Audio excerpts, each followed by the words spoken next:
अस्सलामुअलैकुम। Lecture 38 CMA का start हो गया जी। अच्छा जी, इन्वेंट्री वैल्यूएशन के बारे में एक बच्चे ने रिमार्क दिया है कि जी ये ज़रा वीक जा रहा है। तो सही कह रहा है। मैंने आपसे अर्ज़ किया ना जी कि मैन्युफैक्चरिंग बिजनेस की समझ बच्चे को तब आती है जब बच्चा प्रोसेस कॉस्टिंग कर लेता है सही मानों में। तो जब ये प्रोसेस कॉस्टिंग के बाद, स्टैंडर्ड कॉस्टिंग के बाद normally second last third last number पे ये चैप्टर किया जाता है तो ये 4 लेक्चर्स लेता है। तो अब पहले करना पड़ गया जिसकी वजह थी, जाहिर है बीच में ईद और ये सेटिंग इस तरह से बनी कि फिर मैंने कहा रिज़ल्ट से पहले टारगेट कॉस्टिंग कर दूं और डिसीजन मेकिंग की बुनियाद पड़ रही होती है तो फिर डिसीजन मेकिंग में समझो ब्रेक्स ही आ रही थी, तो इस वजह से पहले कर दिया। तो टाइम ज़्यादा लगा रहे हैं, कोई मसला नहीं, ठीक है।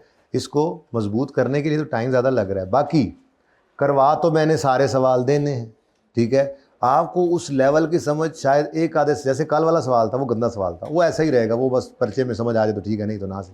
लेकिन उसके अलावा ये 90% क्वेश्चन ऐसे ही होंगे कि जैसे जैसे आपका वक्त गुजरता जाएगा CMA के अंदर, आप इसके अंदर यही वाले सवाल आप दोबारा जब कभी रिवीजन में करेंगे वो जल्दी होने लग जाएंगे। और जब एंड पे आखिरी महीने में करेंगे, अब जैसे असगर अली एसोसिएट्स है, ये सवाल को आज मैंने टारगेट कॉस्टिंग शुरू करना है क्योंकि बहुत देर कर रहा है ये, ठीक है ना, लेकिन साथ साथ इसको लेके चलना है। जैसे पहले मैं टारगेट कॉस्टिंग करूँगा आज, वो सिर्फ कल वाले वो क्या था, वो NRV की एडजस्टमेंट कोई कितने मिलियन क्या वो जो फिगर थी बस वो बता के बच्चे पूरे हो जाएंगे। उसके बाद मैं टारगेट कॉस्टिंग शुरू कर दूंगा, तकरीबन 40-45 मिनट टारगेट कॉस्टिंग करा के फिर उसको साइड पे रख दूंगा, फिर असगर अली को शुरू कर देंगे। सवाल मैं कराऊंगा, थोड़ा टाइम लग जाएगा, ठीक है। उसकी वजह यह है कि आपने अभी प्रोसेस कॉस्टिंग नहीं पढ़ा हुआ, तो अब सिर्फ बेसिक्स की बुनियाद पे आपने ये इन्वेंट्री वैल्यूएशन करना है, जिसके अंदर आपको पता है मैन्युफैक्चरिंग बिजनेस है तो आपने इन्वेंट्री की कॉस्ट के अंदर रॉ मटेरियल की कॉस्ट भी डालनी है, लेबर की कॉस्ट भी डालनी है, ओवरहेड की कॉस्ट भी डालनी है। अब ये बातें आपको अभी मुश्किल से समझ आती हैं क्योंकि अभी आपने प्रोसेस कॉस्टिंग नहीं पढ़ा हुआ, ठीक है ना, तो इसलिए थोड़ा सा मुश्किल लग रहा है। लेकिन या पहले आ गया तो क्या करें, टाइम भी तो इसलिए ज़्यादा दे रहे हैं। एंड पे हो तो 4 एक लेक्चर्स मैक्सिमम 4, कभी 5 लग जाएं तो। और अभी हुआ है तो हम तकरीबन 7 लेक्चर्स कर चुके हैं और अब मैंने इसको कह दिया तुम ज़रा साइड बिजनेस के तौर पे चलो, चलेगा आज भी आधा लेक्चर, कल भी, परसों भी, लेकिन पहले इसलिए असगर एसोसिएट्स को शुरू नहीं करूँगा, मेरा टारगेट कॉस्टिंग रह जाना है अगर मैंने उसको छेड़ दिया तो पूरा करते करते। तो पहले टारगेट कॉस्टिंग स्टार्ट करूँगा, साथ फिर हम उस सवाल को करेंगे, असगर अली वाला सवाल करेंगे, उसके बाद फिर कल इसी तरह से टारगेट कॉस्टिंग करेंगे, फिर मेहनती को करना है और फिर देखेंगे कोई एक आधा बरकत के लिए वैसे छोड़ दूंगा मैं कि यार फिर किसी वक्त आपको दे दूंगा होमवर्क कर लेना, ठीक है ना, सही है। फिलहाल तो ज़रा आ जाओ, एक चीज़ जाते जाते चूँकि छोड़ी थी, वो कौन सी चीज़ थी, ये स्टार लगाया हुआ है। इसके अलावा किसी चीज़ में मसला है तो वो बता दें ताकि फिर मैं ये डिस्कस करूं, उसके बाद फिर हम टारगेट कॉस्टिंग आज शुरू कर दें। उसके बाद 40 मिनट्स टारगेट रखेंगे, टारगेट कॉस्टिंग का टारगेट रखेंगे 30 to 40 मिनट्स। बहुत आसान टॉपिक, बल्कि सारा CMA ही बहुत आसान है। मैं समझता हूँ इन्वेंट्री वैल्यूएशन ही मुश्किल है, बस वो भी इस वजह से मुश्किल है कि ज़रा शुरू में कर लिया, अगर यही एंड पे करते तो ये भी मुश्किल नहीं था। उसके बाद आप देखेंगे जो बच्चे समझते हैं डिसीजन मेकिंग मुश्किल है वो तो इतनी आसान निकलेगी, इतनी आसान निकलेगी, क्या बताऊँ आपको। फिर जो प्रोसेस कॉस्टिंग, स्टैंडर्ड कॉस्टिंग बच्चे कहते हैं कि जी वो सुनते हैं आप सीनियर से मुश्किल हैं, वो टॉपिक्स हैं जो आपको पास करवाएंगे इंशाल्लाह ऐसे हाथ पकड़ के। CMA बहुत आसान है। कल वाले सवाल को इसलिए साइड पे रखें, वो कभी कभी एक्सेप्शनल केसेस होते हैं, ये कल वाला सवाल है। तो इस सवाल में कोई मसला इस पॉइंट के अलावा है तो मुझे बता दो, कोई है मसला जी, है कोई मसला? पक्की बात है। कितने बच्चों ने ये सवाल कल मेरे साथ क्लास में किया था, हाथ खड़ा करें। अच्छा, समझ आ गया था जितना किया है, इस 3 के अलावा। ये 3 समझ आ गया? किसी को ये 3 समझ आ गया हो घर पे? माशाल्लाह माशाल्लाह। है NRV उसने तो खुद ही बताई है 8000। फिर चलो ठीक है, वो बताओ ऐसे कमेंट्स, चलो छोड़ो, टाइम ज़ाया हो रहा है। अब आ जाओ इधर, मैं ये 3 समझाता हूँ आपको, सुकून से ज़रा इत्मीनान से ज़रा देख लें, बाकी किसी चीज़ में कोई मसला नहीं है। ऐसा ही है, सवाल डिफरेंट था, मैं क्या करूँ, अब था तो फिर करवा भी तो दिया है। आ जाएं जी। 400 units of raw material FR damaged. लो जी, डैमेज रिजल्ट के बाद जैसे कुछ डैमेज बच्चे डैमेज हो जाते हैं, कोई बात नहीं, ठीक है। जी 400 units of raw material F R damaged, these can be repaired at a cost of 3000, these can be repaired at a cost of 3000। आगे कोई लिख रहा है कि अगर 3000 रिपेयर हो जाएंगे तो उसके बाद फिर इनकी इतनी प्राइस पे इन्होंने बिकना है, इतनी पे बिकना है?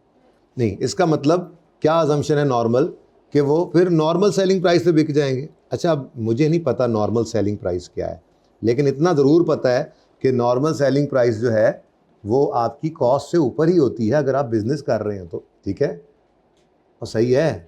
अच्छा, अब ये वैसे भी क्या था, ये वैसे भी क्या है, ये मटीरियल है, इसने बिकना वैसे भी नहीं था ना, बेसिकली ना इसने बिकना नहीं। ये बात समझिए, डिसीजन मेकिंग में जाके ना ये चीज़ रेलेवेंट कॉस्टिंग में बिल्कुल सही समझ आ जाती है। लेकिन अब क्या करूं मैं माजरत के साथ पहले ये मैं आपसे माजरत कर चुका हूं कि मैंने तो ये टॉपिक बहरहाल करवा के ही छोड़ना है, मैंने टाइम ज़्यादा लगा दिया।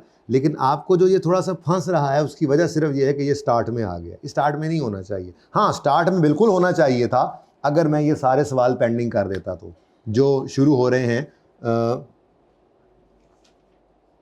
8वां भी होना चाहिए था, 7वां भी होना चाहिए था, बिल्कुल सही गए। 9वां भी चलो ऑक्सोक करके बंदा कर, 10वां भी कर लो। ये जो सवाल है ना, ये 12वां और 14वां, बल्कि साथ में असगर को भी कर लें, ये 3 सवाल आपके होने चाहिए थे एंड पे जाके। मैंने छोड़े नहीं, मैंने कहा यार चलो एक बार अब कर लो, ताकि फिर ये रिवीजन करते करते 2-3 बार कर चुके हो एंड तक, एंड पे जाके ये टॉपिक इनका फिर पीस ऑफ केक बन चुका हो, इसलिए मैंने अभी टाइम ज़्यादा लगा दिया, ठीक है ना। वरना ये एंड पे करते तो आपके लिए ये कोई मसला सवाल होने नहीं थे, इंशाल्लाह आप खुद देखेंगे, ठीक है। बहरहाल छोड़ें इस बात को, मिटी पाओ, वापस आओ।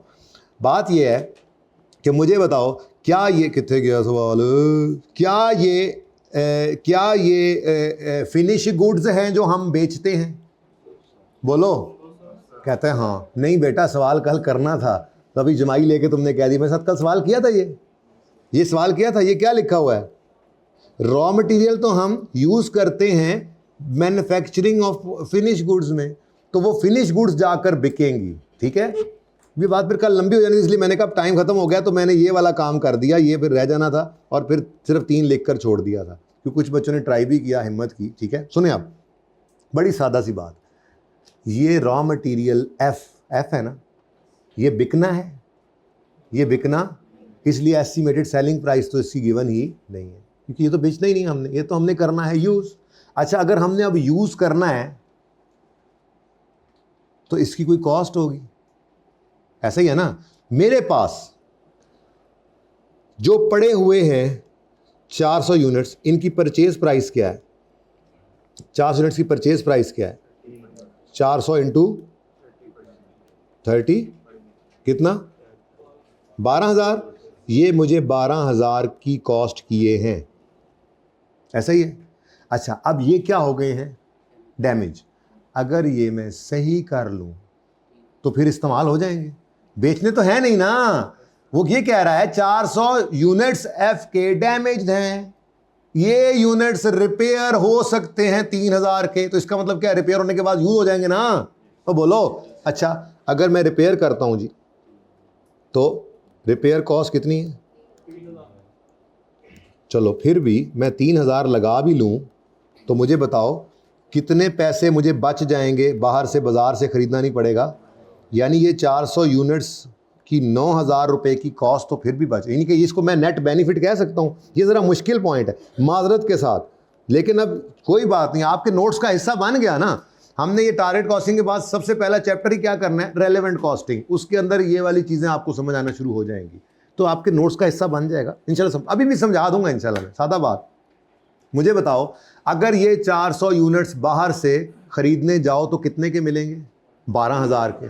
लेकिन ये जो ख़राब हो गए हैं, अगर मैं इनको 3,000 रुपया ख़र्चा कर दूं और सही कर लूं तो मुझे 9,000 रुपये की तो फिर भी बचत है, कि मुझे ये 9,000 रुपये की कॉस्ट, 3,000 रुपया मैंने कॉस्ट इनकर कर दी, ये इनकर कर दी कॉस्ट, तो बोलो ये कॉस्ट इनकर हो गई। ये कॉस्ट इनकर करूं तो मेरे ये यूनिट्स क्या हो जाएंगे? सही। मैं इसको नेट बेनिफिट नहीं भी कहता, मैं इस तरह और आसान बात कर लेते हैं, सादा बात। रिपेयर कॉस्ट कितनी है? 3,000 इनकर करके मैं इनको यूज कर लूं, सही है। दूसरा ऑप्शन क्या है?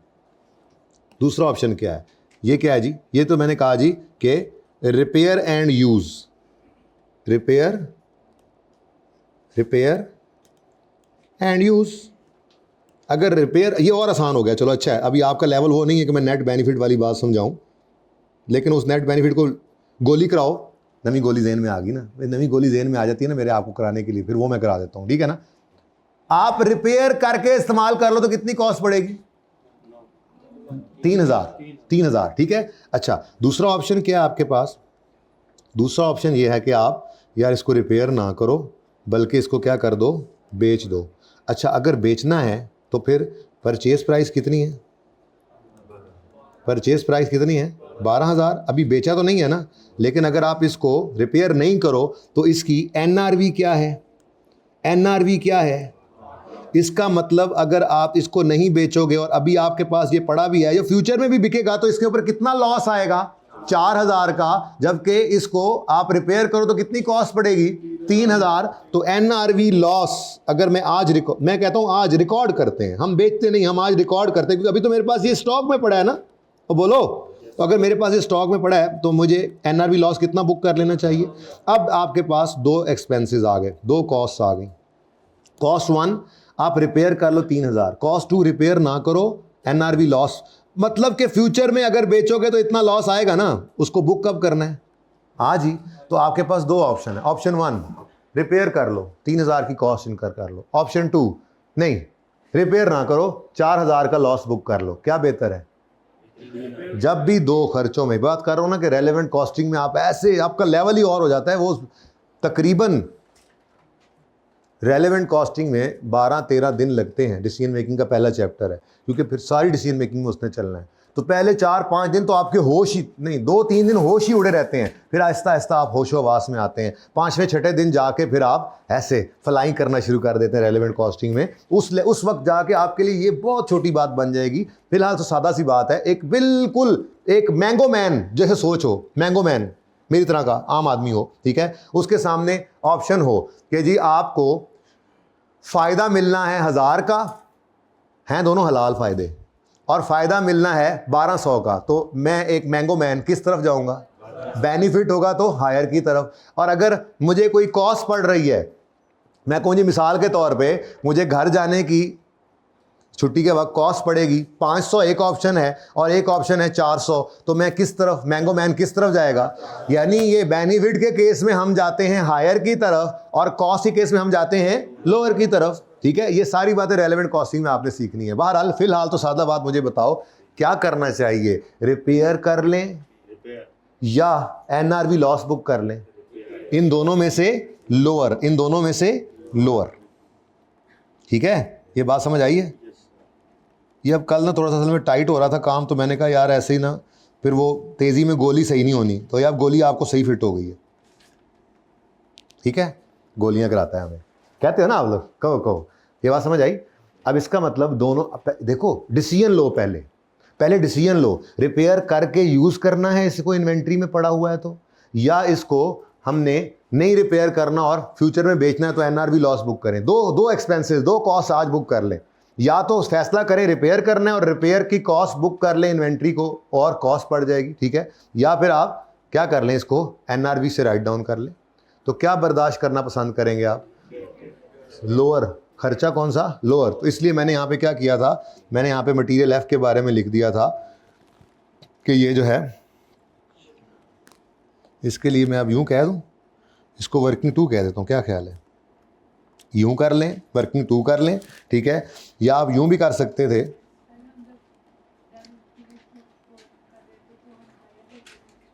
जी बेटा, नहीं बेटा, वो एनआरवी है। एनआरवी क्या है? जो हमें पैसे आएंगे, इनकम। एनआरवी का मतलब क्या होता है पता है? Net realizable. मेरा जो स्टॉक पड़ा है ये मेरा कितने रुपए मुझे ला कर दे देगा, मुझे कितना अर्न करके देगा। तो एनआरवी में, इनकम में हम हायर की तरफ जाते हैं। ये मैं इनकम तो मेरे पास निकल नहीं रही, मेरे रॉ मटेरियल ना, मुसीबत तो यही थी। अगर ये फिनिश गुड्स की इन्वेंट्री होती तो इतना मसला ही नहीं होता इस एडजस्टमेंट में, क्योंकि उसको सेल करने की वैल्यू होती। मैं दोनों एनआरवीज निकाल लेता तो हायर एनआरवी की तरफ जाता, क्योंकि वो इनकम थी। ये इनकम नहीं है ना, इसको बेचना है नहीं, यूज़ करना है। तो अब मैंने कहा ज़रा चेक कर लूँ, अगर रिपेयर करूँ तो कितनी कॉस्ट पड़ती है, रिपेयर ना करूँ तो कितनी कॉस्ट पड़ रही है। तो फिर मुझे कम कॉस्ट की तरफ जाना चाहिए, इसलिए मैंने इसको 3000 ये मैंने कहा जी इसमें से लोअर को सिलेक्ट कर लिया है। तो ये इसको यूँ भी कर सकते हैं आप, यूँ तो करेंगे, पहले लब में तो सही, ये रहा। अच्छा जी, इसको आप यूँ कर लें बस, ठीक है। बल्कि ये बस ठीक है, ये वर्किंग टू रेफ़र करें, ज़्यादा बेहतर हो गया। और मैंने आपको कई बार ये बात की है कि आपके लिए कोई फॉर्मेट ज़रूरी नहीं है वर्किंग का। मैंने कहा था ट्री बनाओ ना, उसके ऊपर वर्किंग, देखो कोई भी बंदा इधर से वर्किंग टू में आकर देखे तो उसको ये नज़र आएगा कि नहीं आएगा कि मैंने यूँ करके लोअर लिखा हुआ है।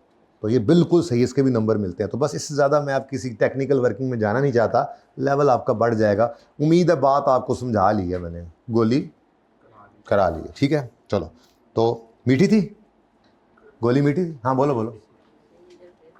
तुम्हें मीठी नहीं लगी है गोली, इसका मतलब? हाँ, कॉस्ट माइनस क्यों की है? देखो ना, 12,000 का स्टॉक पड़ा है, ठीक है। अब ये स्टॉक की वैल्यू है, इसको हमने राइट डाउन कर लेना है, यानी कि अब हमें ये कॉस्ट पड़ जानी है ना एक तरह से। तो राइट, ये भी तो कोई नहीं, आपने ये कॉस्ट इनकर की होती है, ये भी तो फ्यूचर में आपने बेचना होता है, तो ये आपने लॉस बुक करना होता है, जिसको आप आज ही बुक कर रहे होते हैं।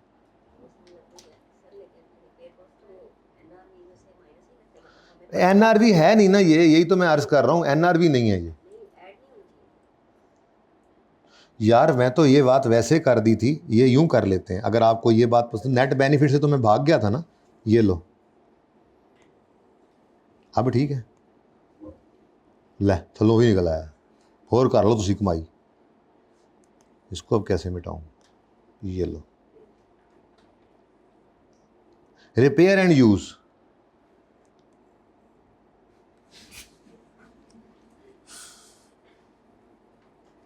थोड़ा सा रो ना लूं। रिपेयर एंड यूज, तो रिपेयर कॉस्ट कितनी है? और अगर do not repair and book NRV loss, do not repair, अगर रिपेयर नहीं करेंगे तो फिर भी फ्यूचर में फिर आपको एज इट इज़ 8,000 का बेचना पड़ेगा। तो अगर रिपेयर नहीं करेंगे तो फिर 4,000 का लॉस बनेगा। तो आपको फिर, अब मिसाल के तौर पे अगर रिपेयर होना होता ये 5,000 का, तो मैं कहता यार रिपेयर को रहने दो, इसको ना 4,000 के लॉस पे बेचते हैं, 5,000 का क्यों खर्चा करें हम, तो फिर हम वो ले लेते हैं। अब ठीक है, वो मैंने नेट बेनिफिट उड़ा दिया, ठीक है। अब नहीं, अभी उस तरफ जाओ ही ना आप, ठीक है, वो समझ। कॉस्ट हमारा 12,000 का हो चुका था, ठीक है, मजीद उस पर खर्चा हो रहा है, ठीक है। अच्छा जी, जी ज़रा ऊंचा बोलेंगे बेटा?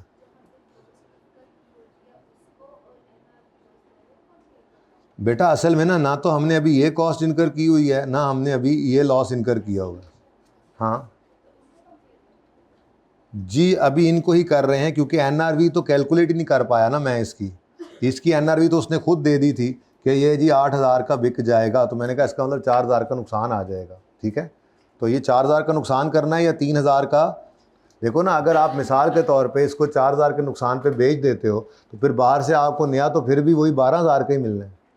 तो उसकी बजाय आप फिर 3,000 रुपये का रिपेयर कर लें, 1,000 रुपये का, तो फिर भी इंक्रीमेंटल आपको फ़ायदा ही है। छोड़ दें इस बात को, आ जाएगी समझ आहिस्ता आहिस्ता। बहरहाल 3 को समझाने की मैंने अपनी तरफ से कोशिश की। अभी मैं माजरत खा हूँ, अभी आपका वो लेवल नहीं है, माजरत, ठीक है। पिछली से पिछली अटैम्प्ट में ये सबसे आखिरी क्लास में हुआ था सवाल, वजह पूछें क्यों? क्योंकि उस अटैम्प्ट के लिए ये मोस्ट रिसेंट था, ठीक है। फिर पिछली अटैम्प्ट के अंदर एनआर इन्वेंट्री वैल्यूएशन का चैप्टर जो था वो सबसे लास्ट में हुआ था। ऐसे ही गोलियाँ 4-5 दिन में करा के बच्चों को फारिग करते, बच्चों ने कहा था ओके। वैसे 18 नंबर का सवाल भी आ गया था फिर, ठीक है। 19 का नहीं, 18 का था, शायद 19 का हो, वैसे भाई सही कह रहा हूँ मैं भी, में से मेरे ख्याल में 18 है। पर हमने ना वो देखनी नहीं है, हमारे ऊपर ना इस वक्त पाबंदी लगी हुई है, वो अटैम्प्ट हम देख नहीं सकते। वो हम देखेंगे इंशाल्लाह आखिरी 2-3 क्लासेस में, एक क्लास में नहीं, क्योंकि 2-3 क्लासेस में हम पूरा CMA रिवाइज़ करते हैं। तो वो रिवाइज़ करके फिर सबसे अच्छा सवाल तो होता है मोस्ट रिसेंट अटैम्प्ट का, जिसमें वो ना मिले फिर कोई और सवाल मैं उठाता हूँ, ठीक है ना। ओ आ जाएँ जी, मेरे ख्याल में टारगेट कॉस्टिंग शुरू कर लेते हैं। इसके बाद टारगेट कॉस्टिंग को थोड़ा सा टाइम दे लें, टारगेट कॉस्टिंग को थोड़ी इज्जत दें। उसके बाद 9 या 10 में से जो आप कहेंगे वो करेंगे। वैसे आपके ख्याल में कौन सा कराऊंगा? उसकी वजह भी यही है कि वो एक टाइप के सवाल चल रहे हैं। 10 बिल्कुल डिफरेंट है ना, तो मैं उसको डिफरेंट अलग से रखना चाह रहा हूँ। तो 9 और 10 आज और कल में इंशाल्लाह हम कर लेंगे।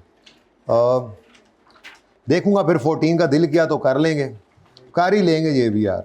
टारगेट कॉस्टिंग के साथ साथ ये तीनों भी कर लेते हैं। ज़रा ना इसको मैंने लंबा टाइम दे दिया है। टारगेट कॉस्टिंग इसलिए शुरू कर रहा हूँ कि ज़हनी तौर पे ये भी हो गया यार, बस ठीक है, नया टॉपिक भी शुरू हो गया है और इन्वेंट्री वैल्यूएशन को थोड़ा टाइम ज़्यादा। जब भी कोई टॉपिक मुश्किल होता है ना जी, तो उसको लंबा टाइम जब मिलता है तो वो रिलैक्स हो जाता है। ठीक है ना, हो जाएगा इंशाल्लाह। आप लगे रहें, बस लगे रहें। बस सिर्फ इसमें ये एडजस्टमेंट ने आपको ज़रा परेशान किया। ये एडजस्टमेंट भी इंशाल्लाह जब आपका थोड़ा लेवल बेहतर हो जाएगा, मैं कल फिर कोशिश कर लूँगा, लेकिन 5 को मिनट दूंगा। आज वाली हज़म कर लेंगे ना, सोचेंगे घर जाके, ऐसे बैठे होंगे, बैठे बैठे सोचेंगे हमारे पास अगर स्टॉक पड़ा हो और उसको 3000 का रिपेयर करके हम यूज़ कर लें, और अगर तो थोड़ा सा सोच आपकी चलेगी। कल मैं फिर बात कर लूँगा, लेकिन अल्टीमेटली आपको थोड़ा कोई 1 महीने का इंतज़ार करना ही पड़ेगा सही मानों में इस एडजस्टमेंट को समझने के लिए। तब तक आप इंशाल्लाह इस काबिल हो जाएंगे। अले जी आ जाएँ ज़रा। टारगेट कॉस्टिंग मैंने अपलोड कर लिया था, लेकिन डाउनलोड आपकी क्लास में नहीं हो सका था कल। इसी वजह से मैं आज असगर एसोसिएट्स को छेड़ नहीं रहा। पहले ये, फिर टाइम बचेगा तो वो तो 2 किस्तों में हो जाए, 3 में हो जाए, कोई मसला नहीं है। ठीक है, इसमें किश्त नहीं पड़नी चाहिए। लो जी, दुनिया का सबसे आसान तरीन टॉपिक आपके सामने आ चुका है। ज़िंदगी में इससे आसान टॉपिक शायद ही आपको मिले। तो किसी ने सीएम में दिया हो और बैठा हो, मुझे वैसे ही ज़रा आहिस्ता से बता दें। बस ठीक है, नीचे कर लें हाथ, बताना नहीं दोबारा, किसी और को पता ना चले। बस मुझे वो बता दें बच्चे कि टारगेट कॉस्टिंग में से इस दफ़ा सवाल आ तो नहीं गया कहीं? अच्छा, तो फिर पिछली बार आया उन्हें, देखें ज़रा, देखें ज़रा, देखें ज़रा। ओ ये तो नहीं है। ओ स्प्रिंग 15, ओ स्प्रिंग 22, नहीं यार, इसका मतलब है हमारे पास हो सकता है इसमें पड़ा हो।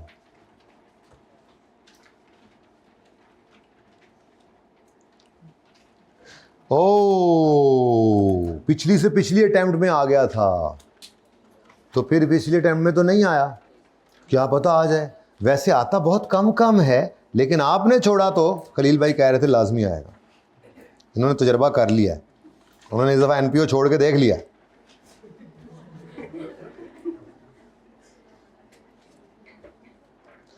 ऐसी बात नहीं है, हाँ ढेर सारे पेपर पास किए हैं, एक आधा रह भी जाता था, कोई बात नहीं, उसकी खैर है। टारगेट कॉस्टिंग आया था स्प्रिंग 22 में, फिर आया है ऑटम 24 में। अब आप बच्चा क्या कहेगा, 1 2 3 4 अटैम्प्ट्स बाद आता है, रहन दो। आई कैप फिर कहेगा ठीक है, मुझे भी पता है कि तुम ये सोच रहे हो। चलें जी तो टारगेट कॉस्टिंग वाला सवाल जो ये आपके पास पेपर, जो आपने करना है पास पेपर, उसमें पड़ा है। यकीन करो आप इंशाल्लाह तीसरे दिन ये आराम से कर लोगे।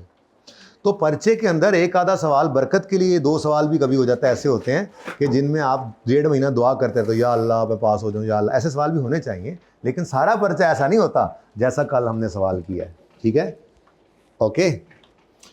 अच्छा जी, टारगेट कॉस्टिंग बेसिकली जापानियों ने ना ये अप्रोच शुरू की थी। आपको मैं अंदर खाते बात बताऊं, किताबों में लिखा हुआ, और क्या, मैं को उस टाइम मौजूद था। दुनिया को सारी को पहले पता नहीं था। ठीक है, 2 अप्रोचेज हैं जी। देखें, आपको पता ही है, आपको तो पता ही है कि प्रॉफिट निकालने की वो मैंगो मैन को भी जो इक्वेशन पता है वो क्या है कि सेल प्राइस में से आपने कॉस्ट को माइनस करना है तो आपका प्रॉफिट आ जाएगा, ऐसे ही है।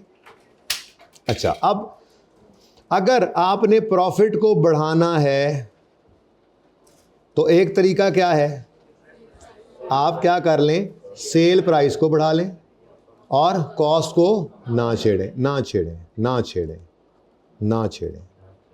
ठीक है, सेल प्राइस को बढ़ा लें और कॉस्ट को ना छेड़ें, या कॉस्ट को कम करना भी है तो फिलहाल उसको छोड़ें। बहरहाल मकसद कहने का ये कि सेल प्राइस को बढ़ा के कुछ लोग कहते हैं जी प्रॉफिट को बढ़ाया जा सकता है, एक ही अप्रोच है।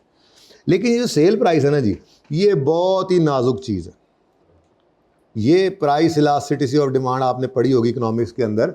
आपने सेल प्राइस को छेड़ा नहीं और कस्टमर ने आपको छोड़ा नहीं, तो बड़ा मसला होता है। वो प्लस माइनस तो होते ही हैं, बहरहाल बड़ा ही क्रिएटिव, ये बहुत ही नाजुक चीज़ होती है सेल प्राइस। इसको नॉर्मली कंपनी छेड़ने में इंटरेस्टेड नहीं होती। दूसरी अप्रोच क्या है? दूसरी अप्रोच यह है कि अगर आपने प्रॉफिट्स को बढ़ाना है तो आप कोशिश करें कि कॉस्ट को कम कर लें, ठीक है, और सेल प्राइस को ना छेड़ें। आपकी जो टारगेट कॉस्टिंग का टॉपिक है ना जी, वो दरअसल इस अप्रोच पे चलता है, यानी कि आपकी टारगेट कॉस्टिंग ये पड़ी है, ठीक है जी, ये आपकी टारगेट कॉस्टिंग का चैप्टर है। डन हो गया? एनी सारी गल सी, टारगेट कॉस्टिंग खत्म।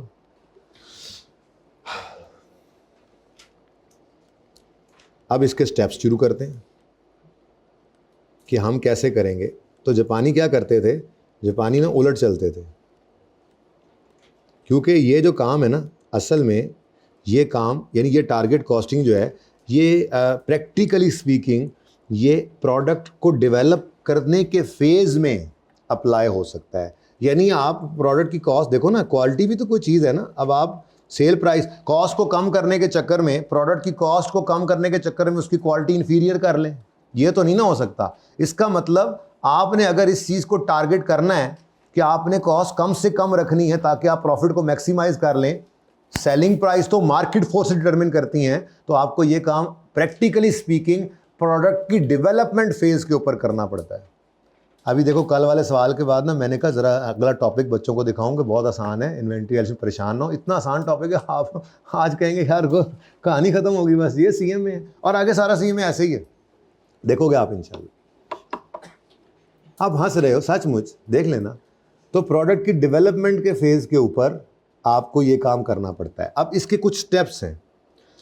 ये टारगेट कॉस्टिंग बेसिकली क्या है? ये प्रॉफिट मैक्सिमाइजिंग टेक्निक है, प्रॉफिट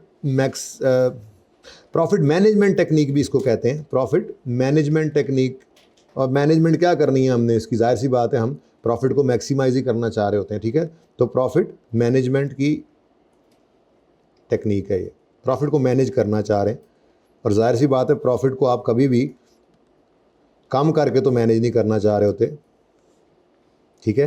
अच्छा, अब इसके ना बेटा कुछ स्टेप्स हैं, ठीक है। ये प्रॉफिट मैनेजमेंट टेक्निक है, इसके कुछ स्टेप्स हैं जिनको हम फॉलो करेंगे। बेसिकली यही सोल्यूशन मैं आपको स्टेप्स की फॉर्म में लिख कर दे रहा हूँ, और इसी सोल्यूशन को आपने आज जो सीखना है, तो एंड तक हर सवाल में, इवन के पिछली से पिछले अटेम्प्ट वाले सवाल को जब आपने होमवर्क में करना है, जिस दिन भी करना है, आप नहीं करना है, मैं नहीं करूँगा, रिसेंट सवाल आप ही करेंगे। आप इसी तरतीब पे चलेंगे, अगर कोई और चीज़ मिक्स ना हो रही मैं देख लूँगा, ठीक है।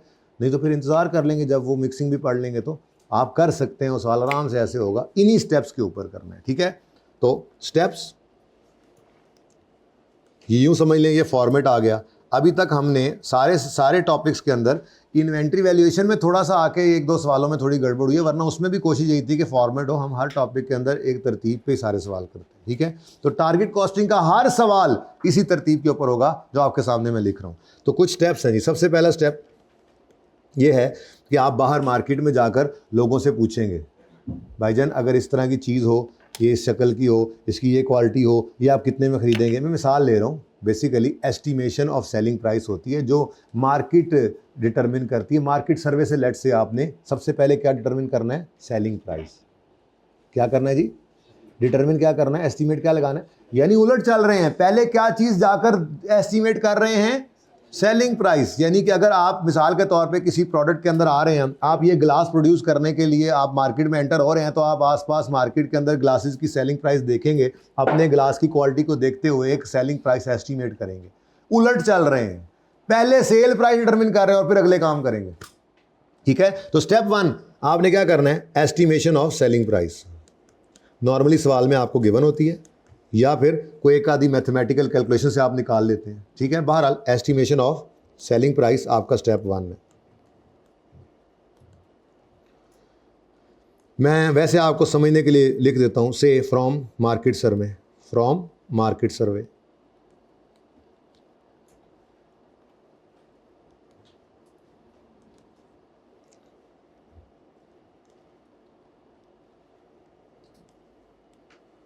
अच्छा, अब हो गया जी, सर्वे हो गया, सेलिंग प्राइस आपने अंदाज़ा लगा ली कि जी मिसाल के तौर पे मेरे ये दोस्त है, क्या नाम है तुम्हारा? मरजूक भाई ने कहा, नोट्स बंद हो गए, कि मैं ये कैलकुलेटर्स बनाना चाह रहा हूँ, ठीक है। मार्केट के अंदर इसने आसपास कैलकुलेटर्स की जो है वो प्राइस डिटरमिन की, अंदाज़ा लगाया, तो इसका अंदाज़ा है कि ये एक कैलकुलेटर 5,000 कितने का लिया, ये एक कैलकुलेटर 1500 का बिक जाएगा। अब इसने अंदाज़ा लगा लिया, ठीक है, 1500। अगला स्टेप, अब ये 1500 का बिकेगा तो ये कारोबारी आदमी है भाई, ये कैलकुलेटर बना के बेचना चाह रहा है, ये कैलकुलेटर फी सबीलिल्लाह बेचेगा, मतलब कॉस्ट टू कॉस्ट चलेगा। बिजनेस है, बिजनेस का एम होता है प्रॉफिट कमाना, तो ये अपना कोई प्रॉफिट भी एक जहन में रखेगा, ठीक है। तो अगला स्टेप क्या है जी, अगला स्टेप ये है कि ये अपना टारगेट प्रॉफिट डिटरमिन करेगा, ठीक है, कि आइडेंटिफाई कर ले, डिटरमिन कर लें, लिख ली बात। मतलब मैं ऐसे पूछूंगा, हाँ भाई मरजूक क्या चाहते हो, क्या चाहते हो इस कैलकुलेटर के 1500 का जो कैलकुलेटर बिकना है, सेठ साहब, हम अकाउंटेंट हैं इसके, सेठ साहब क्या चाहते हैं आप, ये 1500 का जो आपने कैलकुलेटर बेचने का सोचा है, जो सोचा क्या है आपने मार्केट से डिटरमिन किया है, प्रॉफिट कितना इसमें रखना चाह रहे हैं आप, 1500 को तो बिकेगा, आप कितना प्रॉफिट, कितने प्रॉफिट पे आप राजी हो जाएंगे। तो identification of 1000 identification of required target profit, target profit या रिक्वायर्ड प्रॉफिट, टारगेट या रिक्वायर्ड प्रॉफिट। मिसाल के तौर पे कहता है जी 300 रुपये का प्रॉफिट अगर मुझे एक कैलकुलेटर पे मिल जाए ना, 300 रुपये का तो काफ़ी है। अब 1500 का ये कैलकुलेटर, 1500 का ये कैलकुलेटर बाज़ार में बिकेगा उम्मीद है, और 300 रुपये ये कह रहा है मुझे बचना चाहिए, तो फिर कितना मेरे पास मार्जिन है इसको बनाने की और सारी कॉस्ट को डालने का, 1200, बस ये मैंने निकालना था। इसको कहते हैं टारगेट कॉस्ट। क्या कहते हैं जी, मैंने सबसे पहले क्या एस्टिमेट किया, सेठ साहब के लिए हमने क्या एस्टिमेट किया, सेलिंग प्राइस। फिर सेठ साहब से पूछा हमने कितना प्रॉफिट, हर कैलकुलेटर पे 300 बहुत है, हमने कहा इसका मतलब बाकी का 1200 हमारी टारगेट कॉस्ट है। अब ये टारगेट कॉस्ट जो है ना बेटा, इसमें सिर्फ प्रोडक्ट की कॉस्ट नहीं होगी, इसने कहा है मुझे 300 का प्रॉफिट चाहिए, तो जिसको कैलकुलेटर को बनाने की कॉस्ट, सेलिंग, एडमिन, सारे खर्चे बीच में डाल के ही हमने इसको 300 रुपये देने हैं हर कैलकुलेटर के ऊपर। कॉस्ट अकाउंटेंट साहब, सेठ साहब ने कहा है कि हर कैलकुलेटर पे कितना बचना चाहिए, कम अज कम। अच्छा, तो तीसरा स्टेप क्या होता है जी, कैलकुलेशन ऑफ टारगेट कॉस्ट। ये हम कैलकुलेट करते हैं, कैलकुलेशन ऑफ टारगेट कॉस्ट। अच्छा बताओ, ये टारगेट कॉस्ट मैंने तो अभी आपको बताई है 1200, ये कैसे निकाली है मैंने जी, कैसे निकाली है टारगेट कॉस्ट जी, एस्टिमेटेड सेलिंग प्राइस में से माइनस कर दिया था टारगेट प्रॉफिट। तो इसका मतलब मैं यूं लिख दूं, ये टारगेट कॉस्ट कैसे निकलेगी, टारगेट कॉस्ट, इतना आसान टॉपिक है भी, इतना आसान ही। टारगेट कॉस्ट कैसे निकली है जी, एस्टिमेटेड सेलिंग प्राइस में से मैंने माइनस किया है टारगेट प्रॉफिट को। 1200 मैंने कैसे निकाला है, 1500 माइनस 300 से, ऐसे ही है। अच्छा, अब टारगेट कॉस्ट तो मेरे पास आ गई। अब हम अकाउंटेंट्स जो हैं, अब हम जाएंगे अपने प्रोडक्शन वालों के पास। सबसे पहले क्या लगता है, ये कैलकुलेटर, इंजीनियर साहब, प्रोडक्शन मैनेजर साहब, ये कैलकुलेटर अगर बनाना पड़े कितनी की कॉस्ट पड़ेगी, ठीक है, और 1200 क्लोज आ, ठीक है। फिर सेल्स मार्केटिंग मैनेजर साहब, क्या लगता है एक कैलकुलेटर को बेचने के लिए कितनी कॉस्ट पड़ेगी। तो हमने क्या करना है, अगला काम एस्टीमेट करना है, अब हमारी क्या एक्सपेक्टेड कॉस्ट होंगी। टारगेट कॉस्ट तो हमने निकाल ली, अब इसको बनाने की एक्सपेक्टेड कॉस्ट कितनी है, ये हम जाके अपने रेलेवेंट लोगों से पूछेंगे।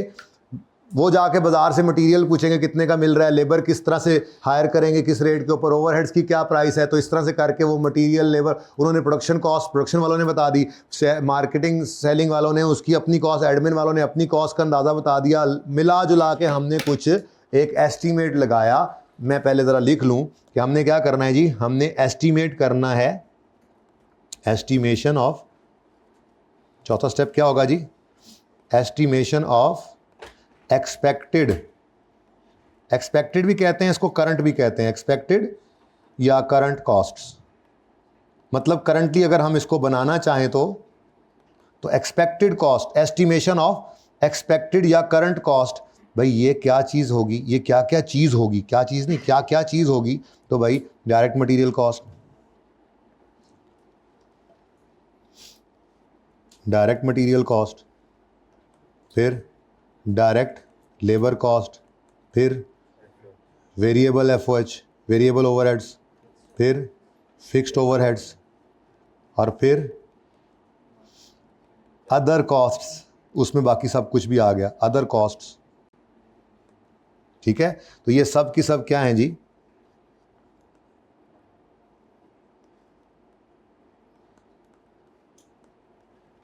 ठीक है, ये एस्टिमेटेड कॉस्ट हैं। ये हमने जाके अब क्या करना है जी, अंदाज़ा लगाना है। ठीक है, तो हमने जब ये अंदाज़ा लगवाया, हमने ये अंदाज़ा खुद लगाया, तो ये तो हम तो पर्चे में खुद लगाएंगे ना। अब देखो डायरेक्ट मटेरियल कॉस्ट आपने बेसिक्स में पढ़ी है, अब इसी यही तो अब प्रवास शुरू होने लगी है आपकी, सीए में शुरू हो रहा है। ठीक है, तो आपको बताया जाएगा एक कैलकुलेटर बनाने के ऊपर इतने रुपए का मटेरियल लगता है, मटेरियल बाज़ार से इतने रुपए के हिसाब से मिलेगा, फिर लॉसेस भी इसी में आ जाएंगे।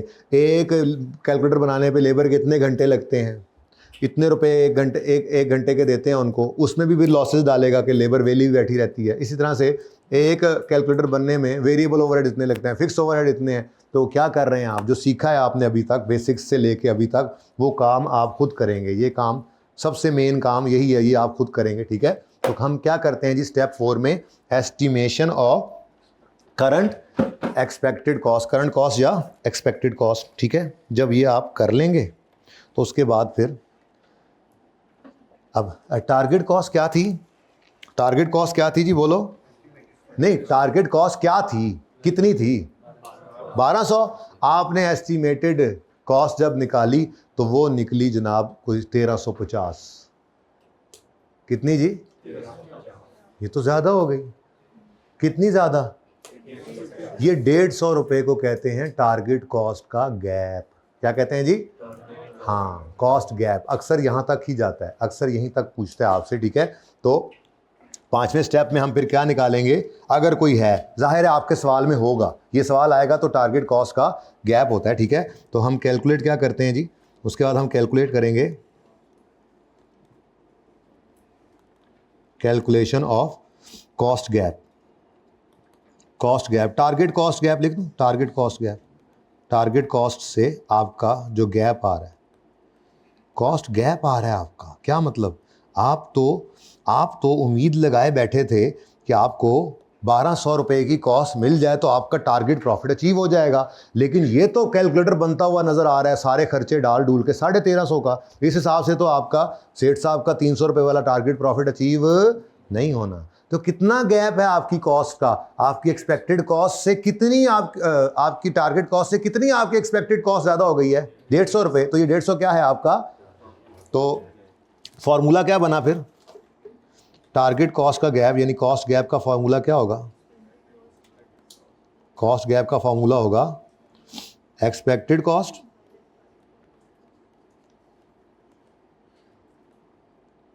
Minus target cost. तो सबसे मेन जो आपकी लड़ाई चलनी है ना, वो इस स्टेप पे चलनी है जो आपने करना होगा।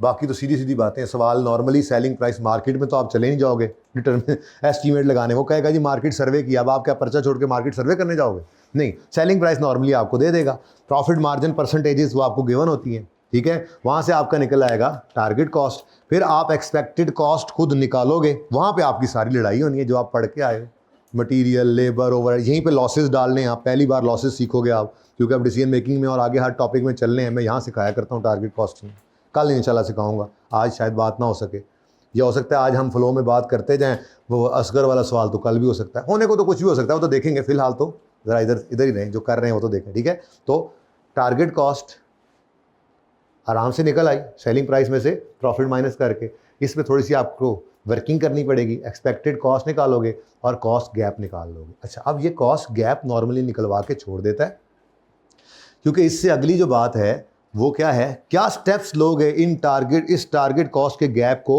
ब्रिज करने के लिए, ओवरकम करने के लिए क्या स्टेप्स हैं, ये जब भी सवाल में कहेगा ये थ्योरेटिकल डिस्कशन होती है। जाहिर है मैं आपको खुद कुछ चीज़ें 5, 6, 7 पॉइंट समझाऊंगा, बड़े आसानी से आपको समझ आएंगे। वैसे आपको अभी भी आते हैं। टारगेट कॉस्ट का गैप है, 150 रुपये का गैप आ गया, कैसे भाई ब्रिज करें? कोशिश करें मटेरियल कहीं से ज़रा क्वालिटी भी सही मिले लेकिन सस्ता मिल जाए। ज़रा लेबर के साथ कोई बारगेनिंग करें, उन्हें कहें ज़रा जल्दी करके बना दें, थोड़ा उनको बोनस दे दें, कुछ ऐसा कर दें, ठीक है। ओवरहेड्स को ज़रा बेहतर करने की कोशिश करें, ठीक है। और भी बहुत सारे स्टेप्स हैं, ऐसे ही थ्योरेटिकल डिस्कशन है, वो स्टेप 6 है, ठीक है। तो वो स्टेप जो है वो पर्चे के अंदर कभी कभी वो मांग भी लेता है, ठीक है। अभी देखते हैं ज़रा, मैंने जो मोस्ट रिसेंट आपको दिखाया उसमें वो क्या कह रहा था। तो क्लोज करने के लिए, क्लोज या रिमूव, जो भी कह दें, क्लोज या रिमूव,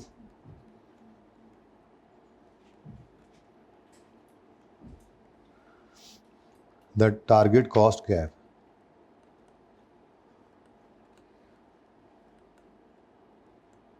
ठीक है जी।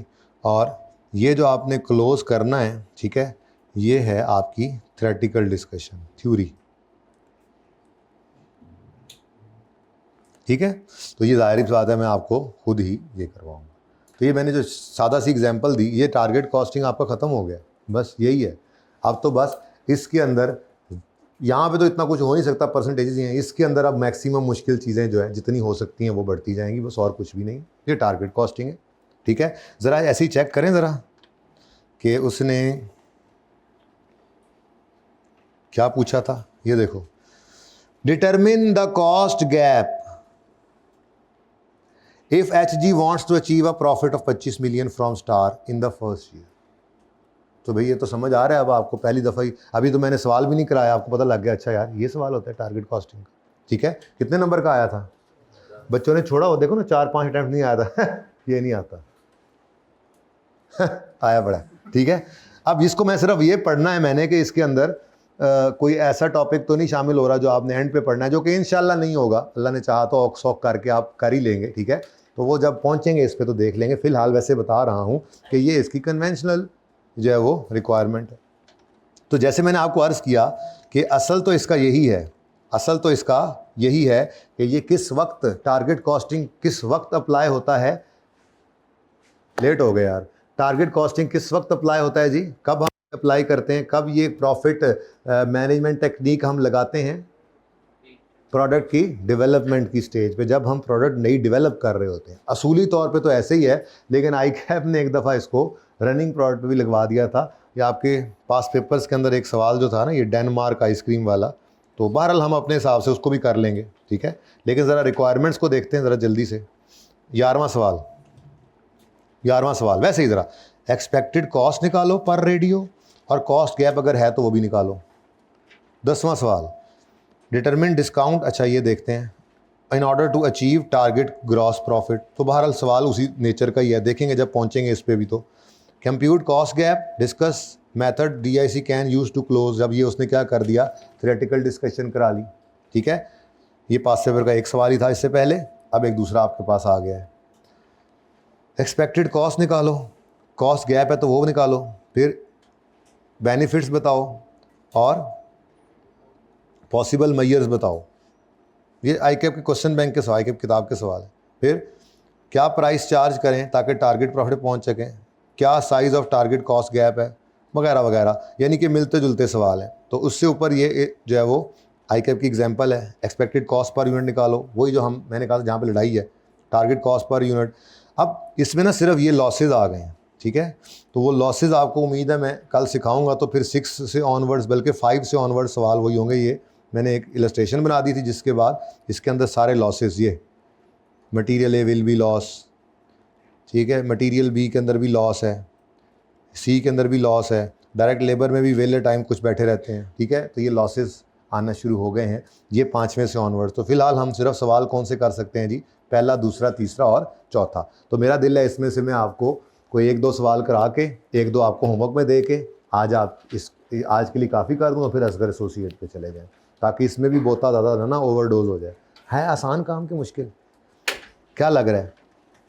ये है सारा टॉपिक, बस ये है सारा टॉपिक, ठीक है। स्टेप 1 इसको नहीं देखना, मेरी तरफ देखना है। स्टेप 1 एस्टिमेट करेंगे सेलिंग प्राइस। स्टेप 2 डिटरमिन करेंगे टारगेट प्रॉफिट। स्टेप 3 सेठ साहब से पूछने के बाद अब टारगेट कॉस्ट निकालेंगे। कैसे निकालेंगे जी? सेलिंग प्राइस में से टारगेट प्रॉफिट माइनस करके, और उसके बाद फिर जो एक्सपेक्टेड कॉस्ट है वो कैलकुलेट करेंगे। तो अगर तो आपकी टारगेट कॉस्ट से एक्सपेक्टेड कॉस्ट नीचे है तो वो सवाल आपका होगा ही नहीं, जहाँ तक मेरा ख्याल है होता ही नहीं है। ठीक है, नॉर्मली वो आपका जो है वो कॉस्ट गैप आ रहा होता है, आपकी एक्सपेक्टेड कॉस्ट टारगेट से ज़्यादा होती है। ठीक है, तो वो निकलवा रहा है फ़िलहाल तो। लेकिन आपको एक सवाल में नज़र भी आ रहा है, वो डेनमार्क आइसक्रीम वाले सवाल में, कि उसने कहा है मैयर्स क्या हैं to close this gap, to remove this gap, तो वो भी बताना पड़ सकता है। क्वेश्चन बैंक के सवालों में भी उसने पूछा हुआ है, अभी तक रिसेंट वाले सवाल में उसने ये नहीं पूछा था। ठीक है, तो ये आपका टॉपिक है। शुरू करें काम? चलो,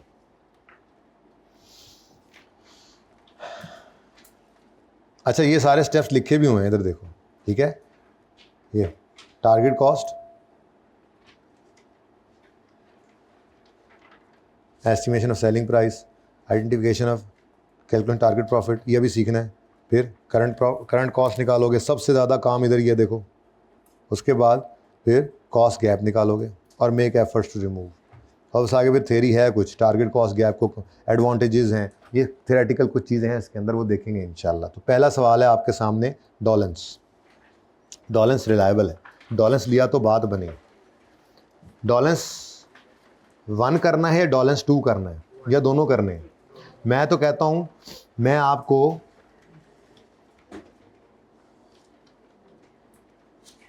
चलो पहला 1 करते हैं, ये ना हो कि कोई गड़बड़ हो जाए, दूसरे में ज़रा मुश्किल लग जाए, तो फिर पहला 1 ही करते हैं। ठीक है जी, पार्ट 2 शुरू करना है आपने।